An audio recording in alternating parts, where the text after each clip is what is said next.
He first heard it as a whisper against the ancient oak of the side chapel door, a sound so faint it could have been the snow sighing against the stone. Arthur dismissed it. At 82, you learn to dismiss the whispers of an old building.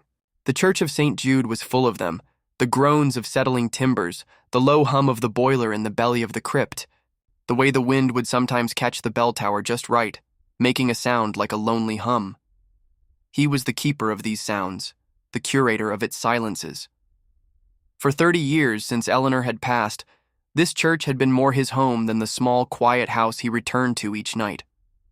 He knew its language. And this sound, this was not in its vocabulary. It came again, a delicate, insistent scratch, not a branch, not the wind. It was a living sound, a desperate one. Arthur set down his polishing cloth on the edge of the first. Pew, the scent of lemon oil and old wood rising to meet him. The nave was cavernous and dark, lit only by the 2 sanctuary lamps that flickered on either side of the altar, twin heartbeats in the deep gloom. Outside, the world had vanished into a blizzard, the kind that muffled the entire town in a blanket of white, swallowing the sounds of the few cars that dared to crawl along the icy streets. Inside, the silence was heavier, thicker. It was a holy silence, Eleanor would have said. To Arthur, tonight, it just felt empty. His knees ached as he pushed himself up, the cold of the stone floor seeping through the thin soles of his slippers. He shuffled down the side aisle, his footsteps a soft, rhythmic scrape against the flagstones. The scratching stopped as he approached the door, as if whatever was on the other side was listening, holding its breath. He pressed his ear to the cold, heavy wood. Nothing. Just the muffled howl of the storm. Maybe it was just a trick of the mind. Loneliness could do that, he knew. It could conjure ghosts from drafts and pleas from the wind. He was about to turn away, to go back to his mindless, meditative work of polishing the pews until they shone like dark water, when he saw it. Underneath the door, in the tiny gap between the oak and the stone threshold, a small puff of white. A breath. Frozen vapor, blooming and then vanishing in the frigid air. Something was out there, alive, and waiting. His hand trembled slightly as he reached for the heavy iron latch. It was against every rule. The rector was adamant. The doors stay locked after dusk. No exceptions. It was a matter of security, of preserving the sanctity of the space. But Arthur's rules were older, written on the heart by a woman who believed sanctity wasn't something you locked in, but something you gave away. A church is a shelter, Arthur. Eleanor's voice echoed in his memory, as clear as if she were standing right beside him. For all of God's creatures, especially the lost ones. He lifted the latch. The click was unnaturally loud in the profound quiet. He pulled the door inward, just a crack, bracing himself against the sudden, violent gust of wind and snow that tore into the warmth of the chapel. The frigid air was a physical shock, smelling of pine and frozen earth and the metallic tang of deep winter. It stung his eyes, made his breath catch in his chest. And there, huddled on the top step, was a creature made of shadow and snow. It was a cat. A stray by the looks of it. Soot-black fur, so matted and covered in ice crystals that it seemed to shimmer with a ghostly light. It was small, impossibly so, hunched against the fury of the storm, its body a tight knot of shivering misery. Its ears were flat against its head, and its eyes, wide and luminous green, stared up at him not with fear, but with a kind of solemn, exhausted plea. It was as if it had traveled a very long way and had chosen this specific door as its final destination. It didn't try to bolt inside. It just held his gaze, a fine tremor running through its entire body. He could see the plume of its own breath, a fragile signal of life in the swirling chaos of the blizzard. For a long moment, they stayed like that. The old man in the doorway, and the storm-tossed cat on the threshold. The world had shrunk to this single silent exchange. He felt a familiar ache in his chest, the dull, constant companion of his grief for Eleanor, but this time it was pierced by something else. Something sharp and urgent. Pity. No, it was more than pity. It was recognition. He knew what it felt like to be on the wrong side of a closed door, to be cold and alone in the dark. Slowly, deliberately, he opened the door wider. He didn't speak. He didn't gesture. He simply made space. He stepped back into the shadows of the church, giving the creature its freedom to choose. The cat hesitated. It lifted one paw, shook the snow from it, and placed it tentatively on the stone floor inside. Then the other. It moved with a strange, almost regal grace, despite its wretched condition. It didn't scurry or run. It walked into the sanctuary, as if it had been invited, as if it belonged there. Once inside, it stopped, shook its whole body, sending a fine spray of melting snow onto the stones, and then turned to look at him. Its green eyes seemed to scan the vast, vaulted space above them, taking in the faint, bruised colors of the stained glass windows, the rows upon rows of empty pews, the distant, flickering candles at the altar. It was as if it were seeing it, all, not just with its eyes, but with its whole being. Arthur gently pushed the heavy door closed, the sound of the latch settling back into place, shutting out the storm. The silence that rushed back in was different now. It was a shared silence. He expected the cat to find a dark corner to hide, to disappear beneath a pew or behind the heavy velvet curtain of the confessional. That's what strays did. They sought safety in invisibility. But this one didn't. It stood for a moment in the center of the aisle, then began to walk, its paws making no sound on the ancient stone. It moved with a purpose that baffled Arthur. It passed the baptismal font, its tail, held low but not tucked in fear. It ignored the shadowy alcoves and the promise of hidden corners. It walked straight up the center aisle toward the faint glow of the altar. Arthur found himself following, his soft-soled slippers making a gentle shush-shush on the floor. He kept his distance, a silent observer in his own quiet kingdom. He was breathless with a feeling he couldn't name. It wasn't just curiosity. It was a kind of reverence. He felt like he was witnessing something he wasn't meant to see. The cat reached the front of the church where the chancel steps began. To the left, tucked into a small alcove, was the nativity scene. It was Arthur's pride and joy, the one he spent weeks setting up every Advent. The figures were old, hand-carved in Italy, their painted faces serene and gentle. Joseph with his staff, Mary kneeling, the shepherds in their humble cloaks, the three kings draped in faded silks. And in the center of it all, the manger. The small wooden crib, filled with clean straw, was still empty. It would remain empty until the midnight service on Christmas Eve, just 3 weeks away. It was the heart of the whole display, a symbol of waiting, of hope for what was to come. The cat stopped directly in front of it. It didn't hiss or paw at the figures. It sat down, its wet fur clumping around it, and simply stared. It stared at the empty crib. Its focus was so absolute, so unwavering, that it sent a shiver down Arthur's spine. It wasn't looking at the straw or the wooden frame. It was looking at the emptiness inside it, at the space where something was supposed to be.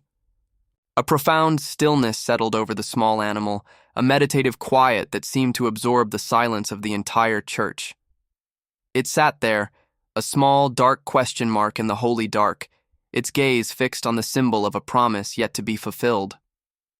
Arthur watched, hidden by the shadow of a large pillar, his heart beating a slow, heavy rhythm in his chest. He'd seen 1,000 things in this church. Baptisms, weddings, funerals. He'd seen moments of profound faith and crushing despair. But he had never seen anything like this. A half-frozen stray entering not for food, not just for shelter, but to lead a silent, solitary vigil in front of an empty crib. He quietly made his way to the small sacristy kitchen, his mind reeling. He found a saucer, poured a little milk into it, knowing it wasn't the best for cats, but it was all he had, and tore off a piece of his leftover tuna sandwich. When he returned, the cat hadn't moved. It was still there, a perfect statue of contemplation. He placed the saucer on the floor a few feet away from it, not wanting to break the spell. The cat didn't acknowledge him at first. Then, after another long minute, it seemed to release a slow breath and turned its head. It looked at the offering, then back up at Arthur. The look in its eyes was unnerving. It was ancient, knowing. For a fleeting second, he felt like the animal knew him, knew the hollow space in his own life, the empty crib in his own heart where Eleanor's memory lay. Finally, it rose, stretched its stiff, cold limbs, and padded over to the saucer. It lapped at the milk delicately, then ate the small flakes of tuna. When it was finished, it looked back one last time at the nativity, then turned and walked, not to a hiding place, but back toward the side chapel door through which it had entered. It sat by the door and waited, calm and patient. Arthur understood. It didn't want to stay the night. It just wanted a moment, a reprieve, solace. He opened the door again. The storm was still raging, a wall of white fury. The cat didn't hesitate. It walked out, melting back into the blizzard, as quickly as it had appeared, leaving behind only a few wet paw prints on the stone and a profound sense of wonder in the old man's heart. He closed the door, the silence returning once more. But it was no longer empty. It was filled with the echo of a small, mysterious presence. He walked back to the nativity scene and looked, really looked, at the empty crib. He was no longer just waiting for Christmas. He was waiting for something else.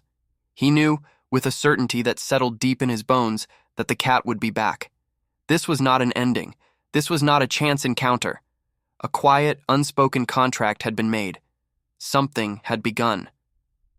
You're here, listening, and that means more than you know. If you feel safe in these stories, your one subscribe helps me keep this quiet little corner alive. Thank you for being part of this peaceful world.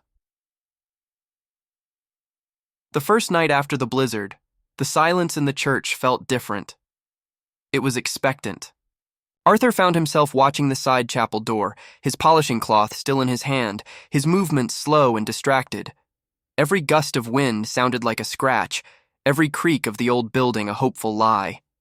He'd left a small bowl of fresh water near the spot where he'd placed the saucer, a silent invitation. He told himself it was foolish. A stray cat caught in a storm seeks any port. The storm was over. The world was open again. Why would it return? He stayed an hour later than usual, his heart a dull, heavy metronome counting out the minutes. Nothing. The ache in his chest returned, sharper this time. He had imagined it all, he thought. A moment of winter fancy, a ghost conjured by loneliness. He finally locked up, the finality of the bolt sliding home feeling like a door closing in his own heart. As he stepped out into the frigid, crystalline air, he saw them. A single, delicate line of paw prints in the fresh, deep snow, leading away from the chapel door and disappearing down the alley. It had come. It had waited.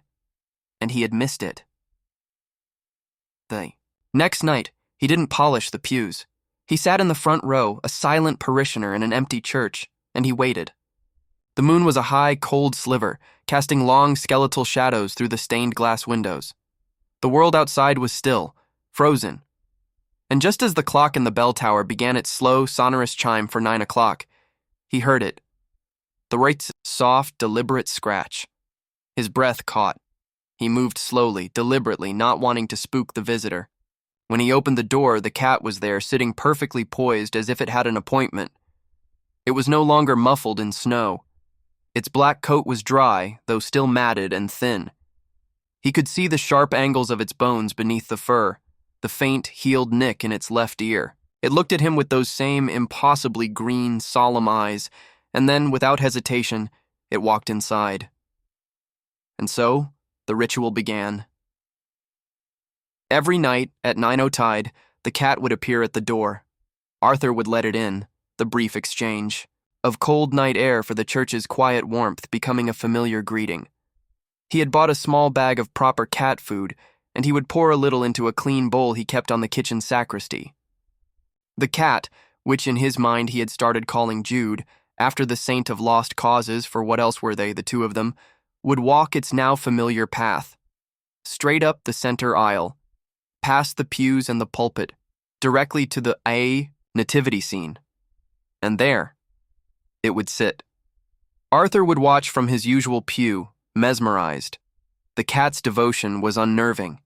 It sat like a small, furry sphinx, its gaze locked on the empty manger.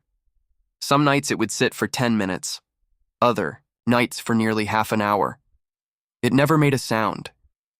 Its stillness was a thing of substance, a weight in the holy silence. Arthur would find his own breathing slowing to match the cat's gentle rhythm, his own gaze drifting to the empty crib.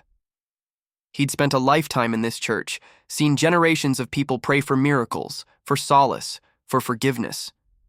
But he'd never seen a prayer that looked quite like this. So pure, so patient, so deeply intent. After its vigil, Jude would go to the bowl, eat the small meal, drink a little water, and then return to the side door, ready to leave. It never explored further. It never tried to climb the altar or sharpen its claws on the velvet kneelers. Its purpose was singular, mysterious, and unshakable. Days turned into a week, then 2. The town slowly thawed, the great mounds of snow shrinking into gray, icy clumps, but the nights remained bitterly cold. Arthur found his own routines shifting, bending around the cats. His evenings were no longer about finishing his tasks, but about anticipating the scratch at the door. The church felt less empty, even during the long, silent hours before Jude arrived. The memory of its presence and the promise of its return was enough to keep the deepest shadows of loneliness at bay. He started speaking to it, his voice a low murmur that was easily swallowed by the vaulted ceiling. "There you are, Jude," he'd whisper as he opened the door. "It's a cold one tonight." The cat would just look at him with its deep, unblinking eyes, but Arthur felt heard. He hadn't realized how long it had been since he had spoken to another living soul with any tenderness. The conversations were one-sided, but they filled a space inside him he hadn't known was still capable of holding sound. He remembered Eleanor, how she would leave food on the back porch for the neighborhood strays, how she would talk to them in that same soft, gentle voice.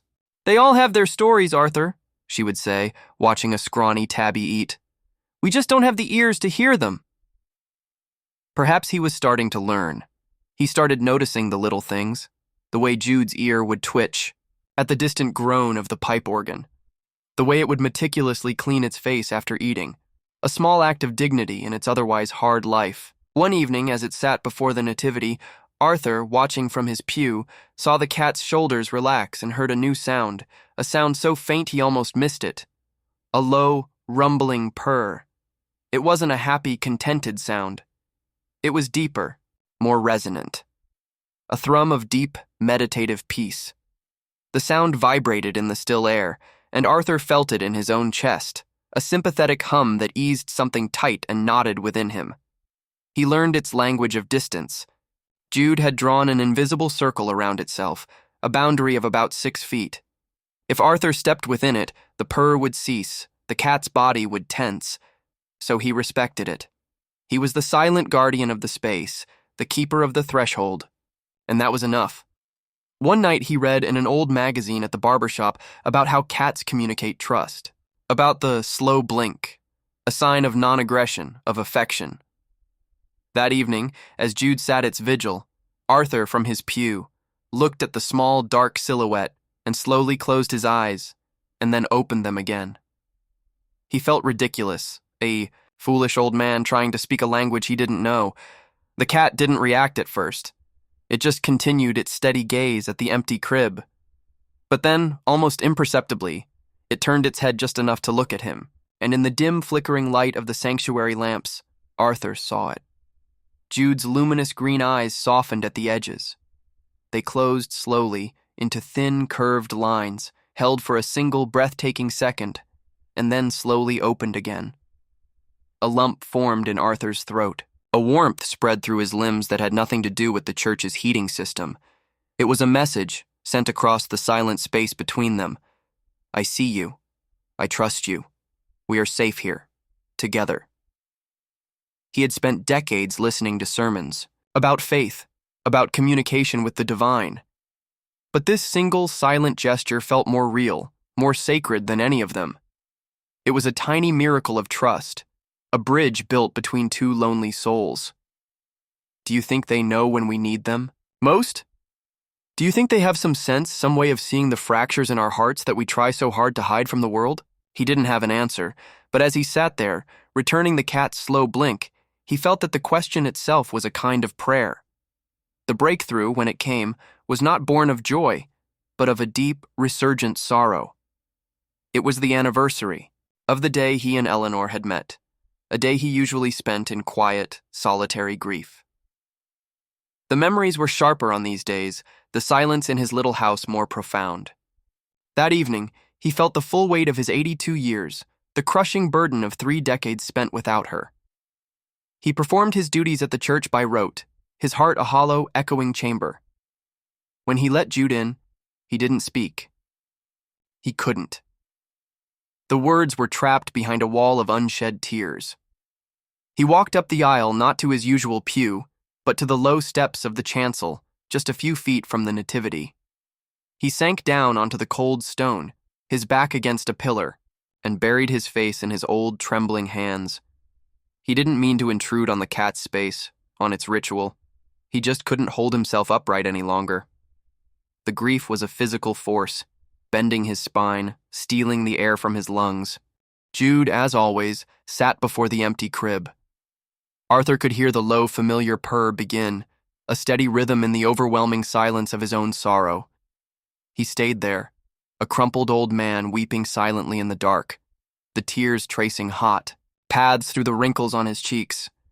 He felt a profound, gut-wrenching shame to be so broken in this holy place. He didn't know how long he sat there, but eventually, he sensed a change. The purring had stopped. He slowly lifted his head, wiping his eyes with the back of his sleeve. Jude was no longer in front of the nativity. It was standing just at the edge of its invisible 6-foot circle, watching him. Its green eyes were soft, questioning. It took one tentative step toward him, then another. It moved with a quiet deliberation that made Arthur hold his breath. This was it. The cat would be spooked by his display of raw emotion, by this breach of their silent contract. It would turn and bolt for the door, and the fragile trust they had built would be shattered. But it didn't. Jude walked right up to Arthur's knee.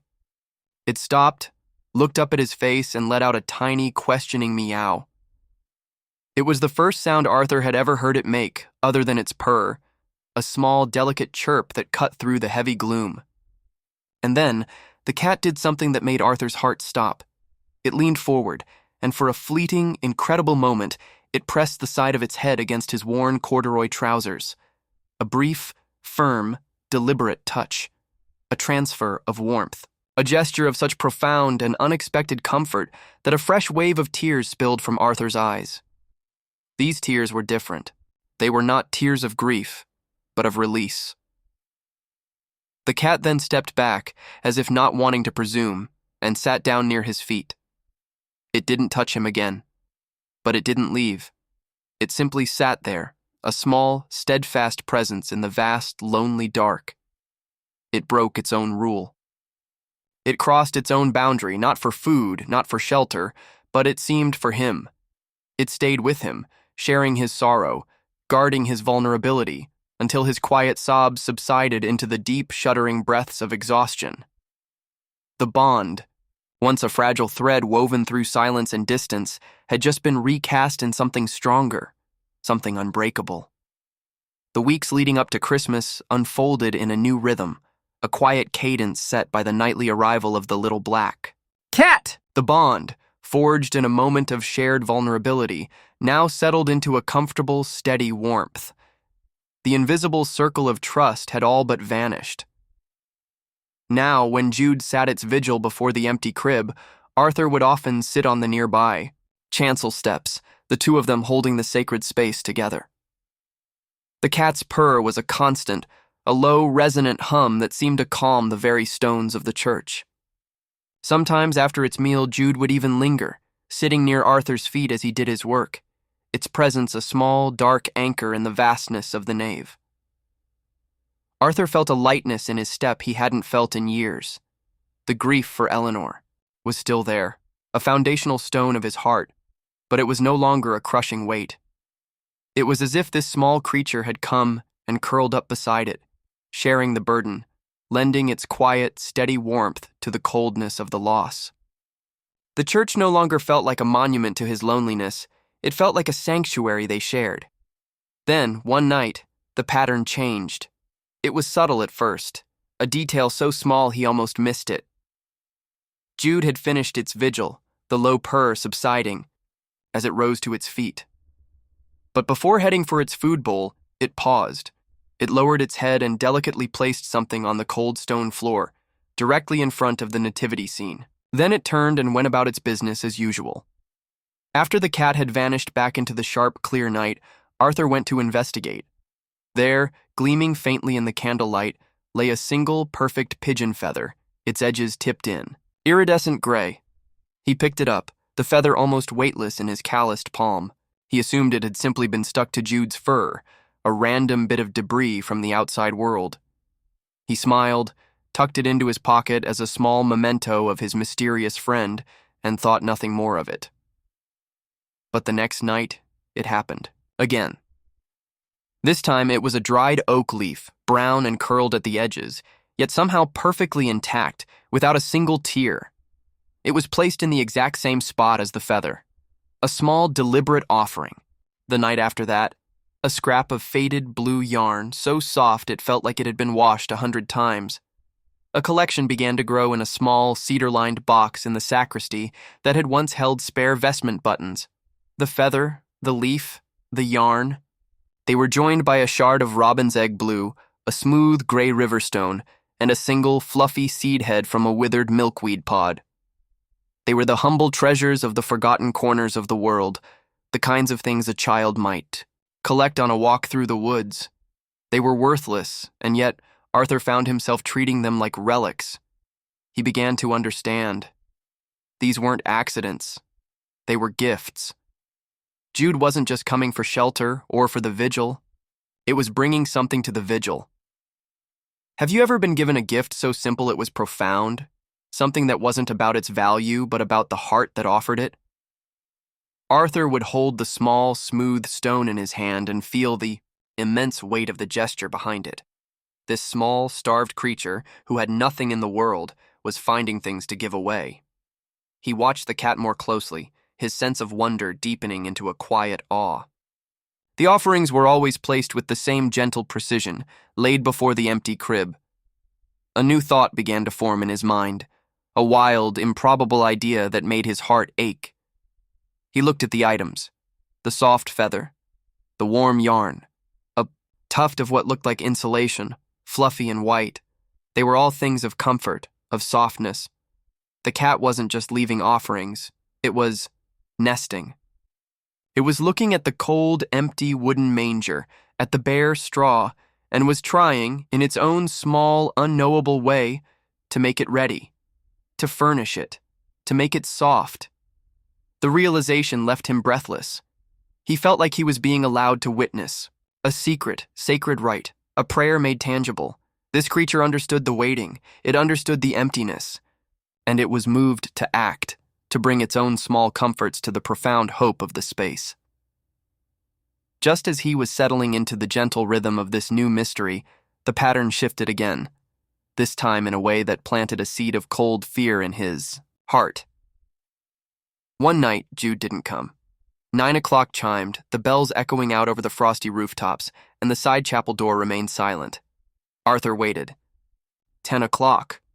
11. He paced the length of the church, the familiar emptiness rushing back in, colder and more menacing than before. He kept telling himself that the cat was a stray, a wild thing. It had its own life, its own territories. It owed him nothing. But the rationalizations were useless against the rising tide of panic. The small, steady light that had re-entered his life felt fragile, and he feared it had been extinguished. He slept badly and was at the church before dawn, scanning the fresh snow for any sign. There were no paw prints. The space by the door was a smooth, undisturbed blanket of white. The entire day was a torment of waiting. That night, just as he was beginning to lose hope, he heard it. The scratch. Fainter than usual, more hesitant. He threw the door open, his heart hammering against his ribs. Jude was there, but it was diminished. It looked thinner than he'd ever seen it. Its fur was dirty, and there was a fresh, angry-looking scratch across its nose. It looked exhausted, its luminous eyes dull with fatigue. But it walked inside, and with a determination that seemed to defy its own weariness, it performed its ritual. It walked to the nativity, placed a small, grimy piece of what looked like burlap on the stone floor, and only then did it go to the food bowl, eating with a desperate, ravenous hunger. A new, painful cycle began. For a few nights, Jude would be there, punctual and devoted, slowly regaining its strength. Arthur would feel a profound sense of relief, the fear receding. But then, the cat would vanish again. Sometimes for a single night, once for 3 agonizing days. Each time it returned, it seemed more worn, more tattered, as if it had been through a great ordeal. And each time, no matter how spent it was, it brought a gift for the growing collection of offerings before the crib. A strip of felt, a piece of moss still green, a length of twine. Arthur's wonder turned to a deep, gnawing worry. Where did it go? What battles was it fighting in the cold, dark alleys of the town? He felt a terrible helplessness. This fragile connection, this source of quiet joy, was tied to a life of hardship and danger that he could not see or prevent. He started putting out more food, a richer kind with more nutrients, hoping to build up the cat's strength. He thought about trying, to keep it inside, to lock the door and not let it leave, but he knew he couldn't. It was not his to keep. Their sanctuary was a temporary one, a shared space, not a cage. To force it to stay would be to break the very trust they had built. So he waited, he worried, and he cared for the small collection of gifts, arranging them each morning, seeing them not just as a mystery but as evidence of a struggle, of a fierce and gentle spirit surviving against the odds. The week before Christmas, a new storm rolled in. It wasn't the soft, blanketing snow of the first blizzard. It was a cruel, biting rain that froze the moment it hit the ground, encasing the entire town in a sheath of treacherous ice. The tree, branches glittered, heavy and beautiful, but the beauty was a lie. It was a dangerous, deadly cold. Arthur worried all day, his gaze constantly drifting to the windows, watching the ice build, listening to the rattle of frozen rain against the stained glass. The journey to the church was a slow, perilous shuffle. The very air felt like glass. He prayed Jude would find a safe, dry place to ride out the storm, that it wouldn't dare to venture out in this. 9 o'clock came and went. The church was silent but for the ceaseless drumming of the ice against the roof. Arthur's hope began to dwindle, replaced by a grim resignation. Of course the cat wouldn't come. It was too much to ask.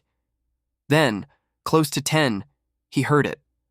A frantic, desperate scratching at the door accompanied by a faint, wretched cry. He scrambled to the door and pulled it open. The creature that huddled on the threshold was a heartbreaking sight. Jude was soaked to the bone, its black fur plastered to its skeletal frame. It was shivering so violently that its whole body seemed to be vibrating. It was holding up one of its front paws, and Arthur could see it was limping badly. Ice clung to its whiskers and the tips of its ears. It looked up at him, and its cry was a raw, pleading thing that tore at Arthur's heart. It looked utterly and completely spent. "Oh, you poor thing," Arthur whispered, his voice thick with emotion. Come in out of this." He helped the cat inside, half lifting it over the threshold. Jude collapsed onto the stone floor, a shivering, wet heap. But after only a moment, it began to push itself up, driven by that same incredible, mysterious will. Shaking, stumbling, it began its painful journey up the aisle. Each step was a visible effort. It dragged its injured leg, leaving a trail of wet smudges on the ancient stones. Arthur followed, his hands hovering uselessly at his sides, wanting to scoop the poor animal up but terrified of frightening it. He watched, his heart breaking with every pained step as Jude limped its way to the nativity scene. It reached the familiar spot, and with a final, monumental effort, it opened its mouth and dropped its offering. It was a single, crushed winter violet, its purple face bruised but still vibrant. a tiny, impossible piece of life found in a world of ice. Arthur expected it to collapse, to finally give in to its exhaustion. He was already moving toward it, intending to scoop it up and carry it to the warmth of the sacristy, to wrap it in towels, to save it. But Jude didn't collapse. Tatimai stood there for a moment, swaying on its feet. And then it did something that changed everything. It turned away from the nativity scene, away from the food, away from the door it always went to. It looked directly at Arthur, its green eyes blazing with a desperate, urgent light, locking onto his. It let out another of its small, plaintive cries. And then it took one slow, deliberate, limping step back down the aisle, away from the altar. It stopped, looked over its shoulder to make sure he was watching, and took another agonizing step. It was not leaving. It was not seeking comfort. It was asking him for something. It was asking him to come, to follow, out of the warmth, out of the light, and back into the heart of the cruel, dark storm. For a long second, the world seemed to hold its breath. There was only the sound of the freezing rain drumming against the stained glass windows and the sight of the small, broken creature in the aisle, its green eyes burning with a message Arthur's mind could not yet decipher. His entire being screamed with the instinct to scoop the cat up, to carry it to the warmth of the sacristy and tend to its wounds, to protect it, but its gaze held him fast. It wasn't asking for protection. It was asking for something more. It was asking him to bear witness. The cat, Jude, let out another soft, urgent cry, then turned and took another painful, limping step toward the great dark nave of the church, its silhouette a portrait of desperate resolve against the flickering sanctuary lamps. It looked back, its eyes pleading. Follow. Every joint in Arthur's 82-year-old body ached in protest. The thought of stepping out into that treacherous, ice-slicked world was madness. A fall for him wouldn't be a simple accident. It could be the end of things. All logic, all sense of self-preservation told him to stay, to coax the cat into the safety he could offer here. But then he looked at the nativity scene, at the small pile of humble offerings, the feather, the yarn, the impossible violet, laid before the empty crib. They were not just gifts. They were a currency of trust, paid in full, night after night. He couldn't refuse the debt now. He thought of Eleanor. He could almost hear her voice, cutting through his fear with her simple, unshakable faith. Love isn't about being safe, Arthur. It's about being brave enough to walk into the storm for someone else. His hesitation shattered. All right, he whispered, his voice hoarse, the word a promise to the cat, to the memory of his wife, to himself. All right, I'm coming. The siwa. Cat seemed to understand, its tense body relaxing for just an instant. Arthur moved with a speed he didn't know he still possessed. He shuffled to the coat rack in the vestibule, pulling on his heavy wool coat that smelled of mothballs and winter. His fingers, stiff with cold and age, fumbled with the buttons. He wrapped his thickest scarf around his neck, pulling it up, over his mouth. He jammed his old felt hat on his head, and then, after a moment's thought, hurried into the sacristy. He ignored the towels and the first aid kit. His instincts told him this wasn't about tending a wound he could see. He grabbed the one thing he knew he would need, the large, heavy-duty flashlight with a powerful beam, the one he used for inspecting the rafters in the bell tower. When he returned, Jude was waiting patiently by the side chapel door, its shivering, having subsided into a low, constant tremor. It watched him approach, its gaze unwavering. Arthur took a deep, steadying breath, the air tasting of cold stone and old incense, and pulled the heavy oak door open. The storm hit them like a physical blow. The wind shrieked, tearing at his coat, and the freezing rain was like 1,000 tiny needles against his exposed cheeks. The stone steps were a solid sheet of glistening ice. For a moment he faltered, his resolve threatening to crumble in the face of the storm's raw fury. But Jude didn't hesitate. The cat limped out into the night, its small body immediately assaulted by the elements, and looked back at him, waiting. Arthur gripped the iron handrail, his knuckles white. He planted his boots carefully, testing his footing on the ice-encased stone. The world was a nightmare of glistening black surfaces and the ceaseless, maddening rattle of rain. The flashlight beam cut a bright, lonely path through the darkness, illuminating the chaos of the storm. Jude led him on, away from the streetlights, around the side of the church, and toward the ancient wrought-iron gate that led to the graveyard. The gate, usually left ajar, was frozen shut. The cat, too small to be daunted, slipped easily through the bars. Arthur had to put his shoulder against it, grunting with effort, the sound swallowed by the wind, until it broke free with a groan of protest.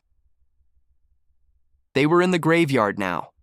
Here, the darkness was deeper, the silence more profound beneath the noise of the storm.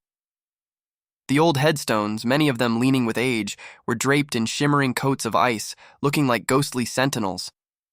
The path had disappeared completely. Arthur's flashlight beam danced across the treacherous ground, his breath coming in ragged, steaming clouds. His heart hammered in his chest, a frantic drumbeat of fear and exertion. Jude pressed on, a small, limping shadow just at the edge of the light, always looking back to ensure its unlikely follower was still with him.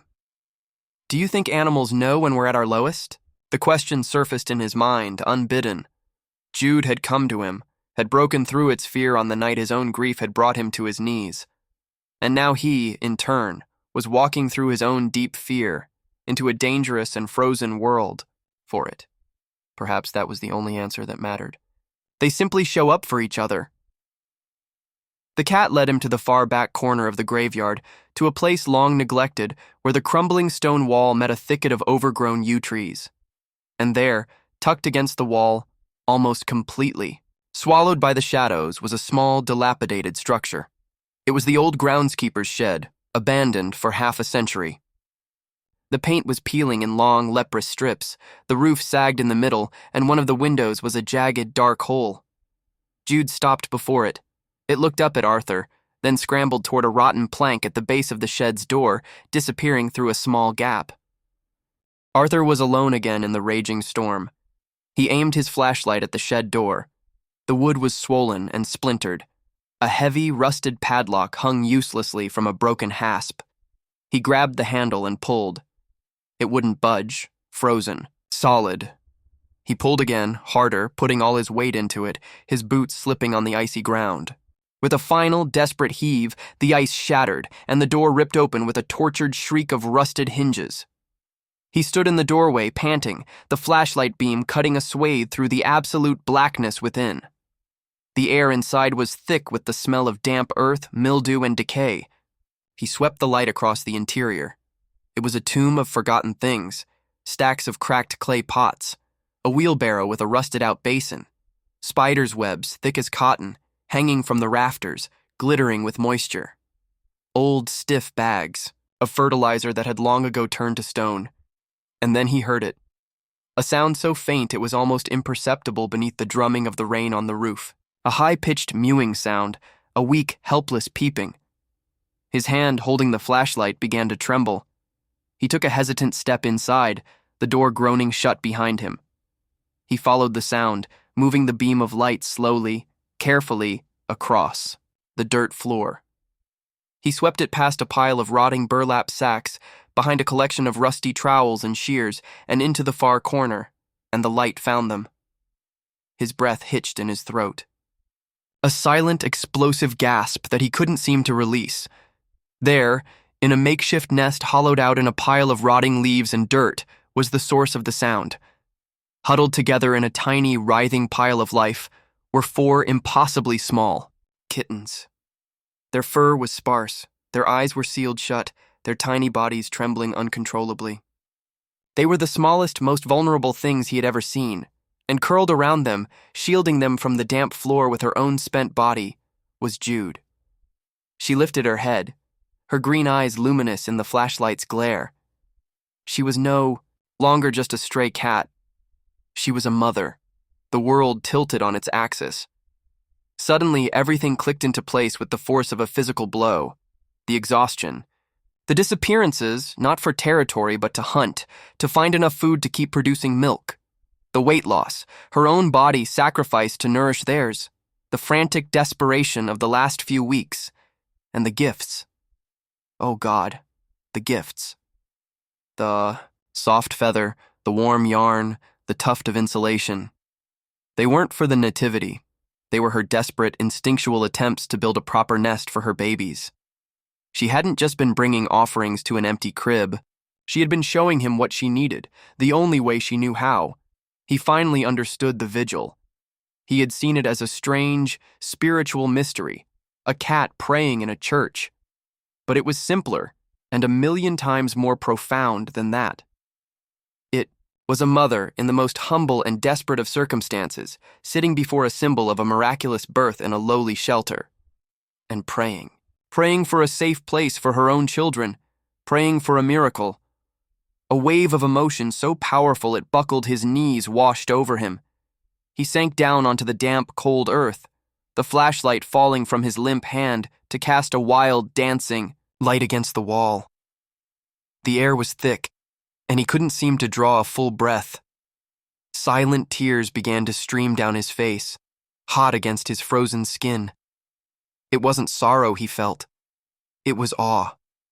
Awe at the ferocious, stubborn, indomitable power of a mother's love. He had been so lost in his own quiet grief, and all along this small creature had been waging an epic battle for survival, for the future, right under his nose. Jude watched him, her gaze soft. Seeing no threat in the weeping old man, she let out a low, exhausted sigh. She rose on her shaky legs, her limp more pronounced now. She took a step away from her babies and then another, moving toward him. She walked right up to his trembling hand where it rested on his knee, and then she pressed her head firmly into his palm. She leaned into his touch with the last of her strength, and a deep, rattling purr started in her chest. It was not the calm, meditative purr of the church.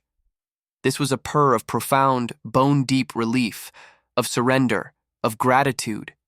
It was the sound of a soldier handing over her post. "I can't do this alone anymore. Please, help us."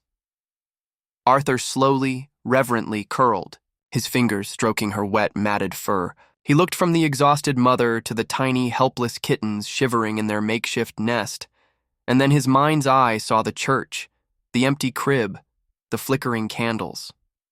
He finally saw it all, the whole story. The cat hadn't been drawn to the church for solace. It had been drawn there by a deeper, primal hope. She had been trying to tell him, night after night, in the only language she had. She wasn't leading a choir to an empty crib. She was showing him the real one. In the heart of the storm, within the decaying walls of the old shed, a silent and sacred transfer took place. Arthur, on his knees on the cold, damp earth, was no longer just a caretaker of a building. He was now a guardian of life. The trust Jude offered him with the gentle press of her head against his hand was a weight heavier and more precious than any holy relic the church possessed. Action, swift and certain, was the only response. He looked around the dilapidated shed, his mind racing. He couldn't leave them here, not for a single moment longer. His eyes landed on an old, shallow wooden crate that had once held gardening tools. It was sturdy. He emptied it of its rusty contents, the sound clattering unnervingly in the small space. He then did something that felt both sacrificial and absolutely necessary. He began to unwind his thick woolen scarf from around his neck. It was Eleanor's last Christmas gift to him, a shield against the winter he had worn for 30 years.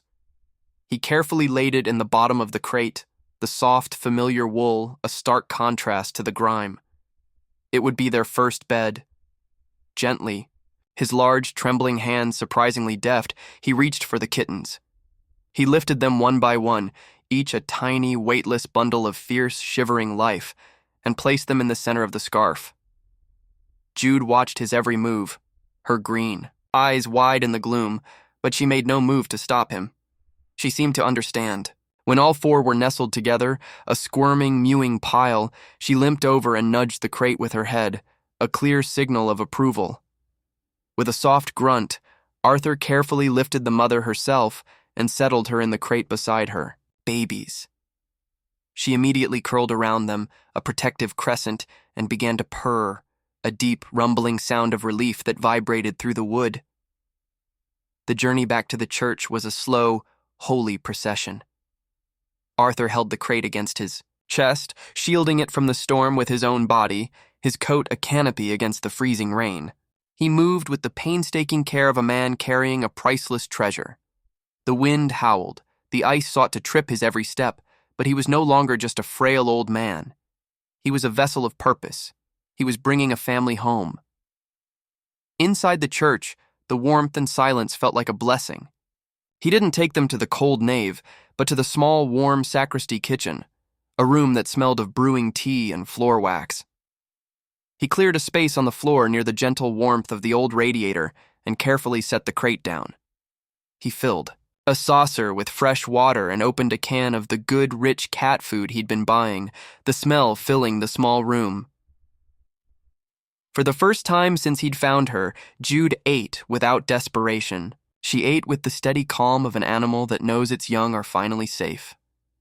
When she was done, she returned to the box, kneaded the soft wool of the scarf, and began to nurse her kittens, her purr filling the small, quiet room with a sound more sacred than any hymn. Arthur watched them, his heart so full it felt like it might burst. The storm could rage all it wanted outside. Here, in this small, warm room, was a sanctuary. Here was peace. The days that followed were a gentle unfolding of miracles. The church, once a silent monument to the past, was now alive. The faint, high-pitched cries of the kittens were a constant, hopeful chorus in the background of Arthur's days. His routine, once a lonely rotation of polishing and praying, was now anchored by the needs of his new family. He would check on them first thing in the morning, his heart lifting at the sight of them nursing a wriggling pile of black fur. He would sit on a low stool and talk to Jude as she watched over them, her eyes glowing with maternal pride. He saw the change in himself. A warmth had seeped back into his bones that had nothing to do with the radiator.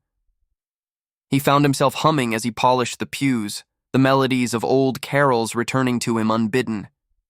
The ache in his chest, his constant companion for 3 decades, had softened, its sharp edges worn smooth by the relentless, gentle presence of new life. He felt Eleanor's presence not as a painful absence, but as a quiet, smiling approval. He could almost hear her saying, "See, Arthur, I told you. A church is a shelter for all God's creatures." He was finally living up to her faith. The kittens grew. Their eyes opened, revealing 4 pairs of stunning, luminous green orbs, identical to their mothers. They took their first wobbly, uncertain steps on the floor of the sacristy, their tiny legs trembling with effort. Arthur would watch them for hours, captivated by their play, their clumsy tumbles, and their fierce, tiny pounces. They were a living, breathing testament to their mother's impossible strength and to the quiet miracle that had unfolded within these ancient walls. The town, meanwhile, was preparing for Christmas. Wreaths appeared on doors, and colored lights were strung along the main street. Inside the church, Arthur helped decorate the great pine tree near the altar, its scent filling the nave. The parishioners, who came for daily mass, began to notice the change in him. The quiet, stooped caretaker now had a light in his eyes, a gentle smile that reached them from across the sanctuary. He was no longer just a fixture of the church, he was its gentle, beating heart.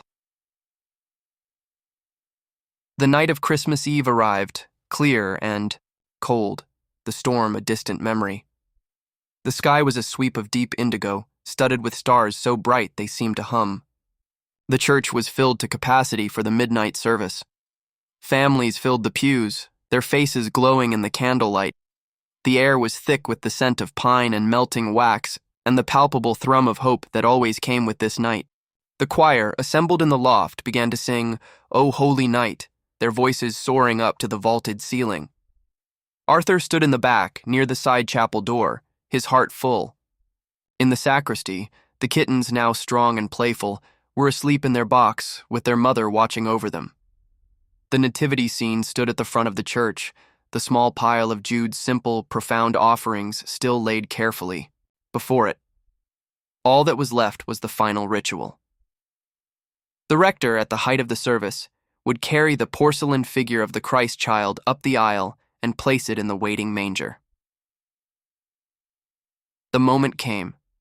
The music softened. The rector, in his finest vestments, began the slow procession from the back of the church, holding the infant figure in his hands. The congregation watched, their faces rapt, and then a small, silent movement broke the spell. From the deep shadows of the side aisle, a figure emerged.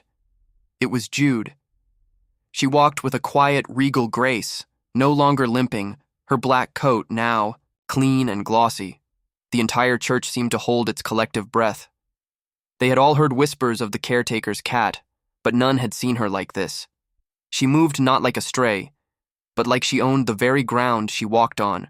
She didn't go to Arthur. She walked directly toward the altar, her purpose absolute. Then, she slipped back into the shadows of the sacristy entrance. A moment later, she reappeared. And this time, she was not alone. Held gently but firmly in her mouth was one of her kittens, the boldest of the litter, a tiny replica of herself. A soft collective gasp rippled through the pounds. The rector stopped in his tracks, his procession halted, his face a mask of utter astonishment. The choir's voices faltered into silence. Jude, ignoring the hundreds of eyes fixed upon her, continued her journey.